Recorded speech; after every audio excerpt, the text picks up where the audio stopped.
ایک موضوع ہے وقف۔ حضرت ابو ہریرہ بیان کرتے ہیں کہ رسول اللہ صلی اللہ علیہ وسلم فرماتے ہیں جب انسان مر جاتا ہے اس کے عمل ختم ہو جاتے ہیں، مگر 3 چیزوں سے صدقہ جاریہ یا علم جس سے اس کے مرنے کے بعد لوگوں کو نفع پہنچتا رہتا ہے، یا نیک اولاد چھوڑ جائے جو مرنے کے بعد اپنے والدین کے لیے دعا کرتی رہے۔ نیک اولاد نیک ہوگی دعا کرے گی، لیکن اولاد کو نہ کبھی نماز پڑھائی، نہ ان کو قرآن پڑھایا، نہ دین سکھایا، تو کیا ثواب پہنچائے گی؟ اس کے صرف مہنگے سکولوں میں ہی ڈالا، باقی تو نماز کا کہا نہیں، باقی ان کی تربیت تو کی نہیں، ان کو عاشق رسول بنایا نہیں، اللہ اور اس کے رسول کا فرمان بردار بنایا نہیں، اور پھر کیسے امید رکھے ہمارے مرنے کے بعد وہ ہمیں ثواب پہنچائیں گے؟ جو خود اپنی نماز نہیں پڑھ رہا، جس کو اپنی فکر نہیں ہے کہ میں نے خود کو بھی جہنم سے بچانا ہے، تو وہ والدین کو کیا بچائے گا؟ مجھے یاد ہی نہیں رکھے گا، نہ ہی سارے ثواب کرے گا، نہ پوچھے گا۔ نیک اولاد یہ نفع پہنچائے گی، اور صدقہ جاریہ والا کوئی ایسا کام کریں گے وہ نفع پہنچائے گا، جیسے مسجد بنا دی، مدرسہ بنا دیا، اور مسجد کا کام ایسا کروا دیا کہ جب تک رہے گا لوگ نمازیں پڑھتے رہیں گے، نیک اعمال ہوتے رہیں گے، ثواب پہنچتا رہے گا۔ جن لوگوں نے اس مسجد کا آغاز کیا، جن لوگوں نے تعاون کیا، جس انداز میں بھی کیا، جیسے بھی حصہ ڈالا، اب چاہے وہ دنیا میں ہیں یا دنیا سے چلے گئے ہیں، ان کو اس کا ثواب پہنچتا رہے گا، قبر میں بھی ان کو ثواب پہنچتا رہے گا۔ ایک تو یہ صدقہ جاریہ،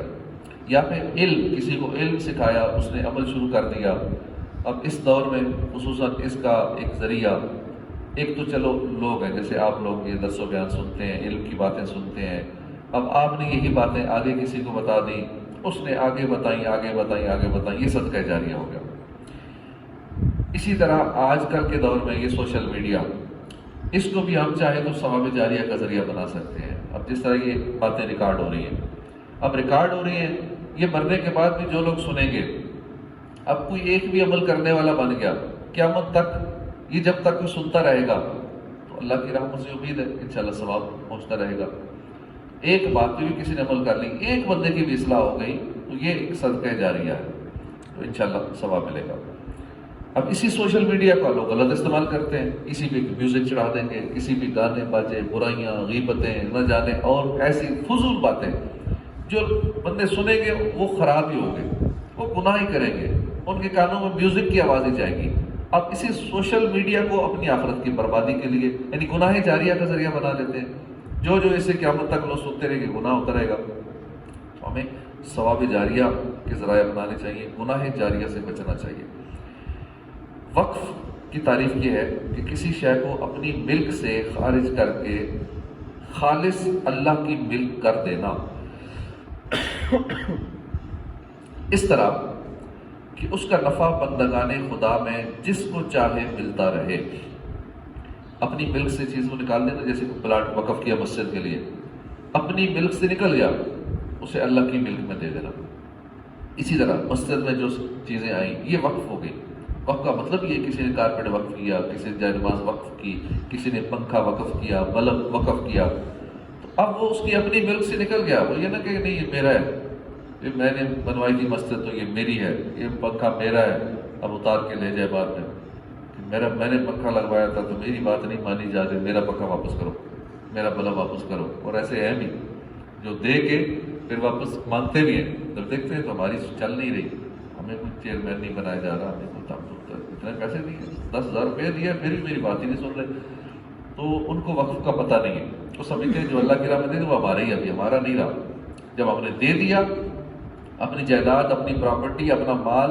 1 کروڑ روپیہ دے دیا اللہ کی راہ میں، وہ اللہ کا ہو گیا، ہماری ویسے بھی اللہ کی مال ہے، لیکن وقف کی صورت میں ہم اس کے مالک نہ رہے، وہ ہماری ملک سے نکل کے وقف ہو گیا۔ وقف میں اگر نیت اچھی ہو اور وہ وقف کرنے والا اہل نیت یعنی مسلمان ہو تو مستحق ثواب ہے۔ وقف ایک صدقہ جاریہ ہے، اور وقف کرنے والا ہمیشہ اس کا ثواب پاتا رہے، قیامت تک اسے ثواب ملتا رہے گا۔ اور سب میں بہتر وہ وقف ہے جس کی مسلمانوں کو زیادہ ضرورت ہو اور جس کا زیادہ نفع ہو۔ مثلا کتابیں خرید کر کتب خانہ بنایا اور وقف کر دیا کہ ہمیشہ دین کی باتیں اس کے ذریعے معلوم ہوتی رہے گی۔ اگر وہاں مسجد نہیں ہے اور مسجد بنوا دی، بہت ثواب کا کام ہے۔ اسی طرح کوئی مدرسہ بنا دیا، اس کی بقا کے لیے جائیداد وقف کرنا کہ ہمیشہ مسلمانوں سے فیض پاتے رہیں گے، یہ بہت اعلیٰ درجے کے نیک کام ہے۔ اب وقف چونکہ ایک قسم کا نفلی صدقہ ہے، لہذا تمام وہ شرائط جو نفلی صدقات میں ہیں یہاں بھی معتبر ہیں، اور ان کے علاوہ بھی شرطیں، وقف کی کئی شرطیں، ہمیں اس کا پتہ ہونا چاہیے کہ جو واقف ہو، وقف کرنے والا وہ عاقل ہو، عقل مند ہو، پاگل نہ ہو، بالغ ہونا، نابالغ اور مجنون نے وقف کیا یہ صحیح نہیں ہوا،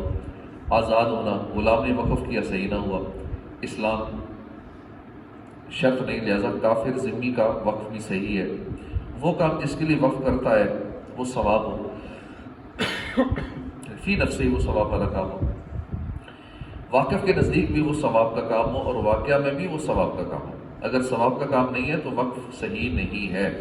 مثلا وہ کہتا ہے میں نے اس جگہ سکول کی بھی وقف کی، اب کئی لوگ کرتے بھی ہیں سکول کی وقف کی، اور اس سکول میں لوگ دنیاوی کی تعلیم حاصل کر رہے ہیں، اب اس سے فیسیں بھی وصول کی جا رہی ہیں، اب یہ تو سارا ٹوٹلی دنیاوی معاملہ ہو گیا، نہ اس میں کوئی عبادت کا سلسلہ ہے۔ ہاں سکول کے لیے وقف کرتا، اب یہ نیت ہوتی کہ یہاں دینی تعلیم ہوگی تو ٹھیک ہے، ضمناً ساتھ کچھ دنیاوی تعلیم کا سلسلہ بھی ہوگا، لیکن ہوگی دینی تعلیم، یا کوئی فیس نہیں ہوگی۔ جب وقف کر دیا تو پھر وہاں فیس کا معاملہ تو ہو ہی نہیں سکتا،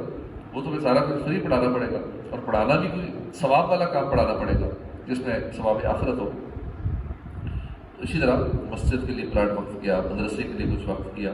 تو وہ وقف ہو گیا، یا کسی بھی نیک کام کے لیے جگہ وقف کی، مسلمان یہاں سے پانی پیے جگہ وقف کی، یا کنواں بن جائے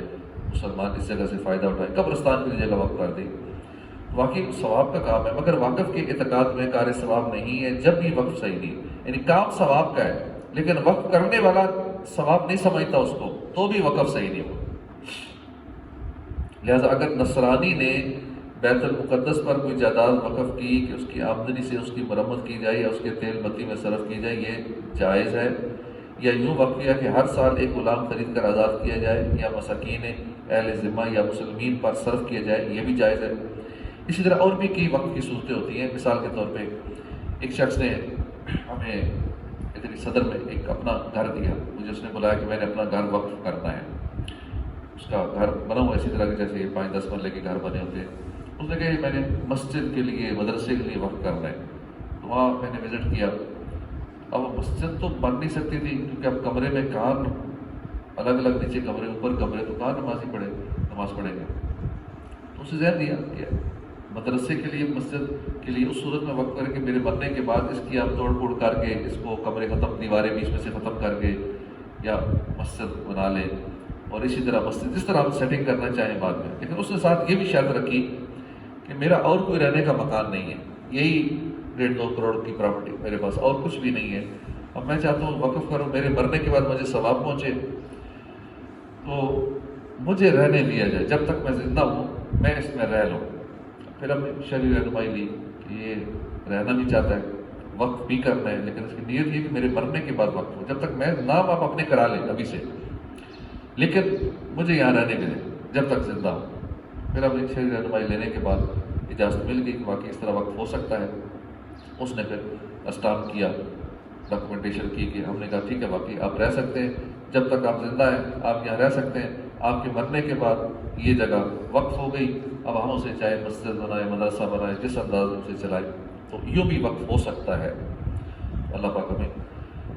نیک اعمال کی توفیق عطا فرمائے، وقف کرنے کی توفیق عطا فرمائے۔ صحابہ کرام میں اکثر ایسے تھے جو کچھ نہ کچھ اللہ کی راہ میں ضرور وقف کرتے تھے، تو ہمیں بھی کچھ نہ کچھ وقف کرتے رہنا چاہیے، چاہے کوئی پلاٹ ہو، پراپرٹی ہو، کچھ اور معاملہ ہو، اللہ کی راہ میں دیتے رہنا چاہیے تاکہ ہمارے لیے صدقہ جاریہ ہو۔ اللہ پاک ہمارے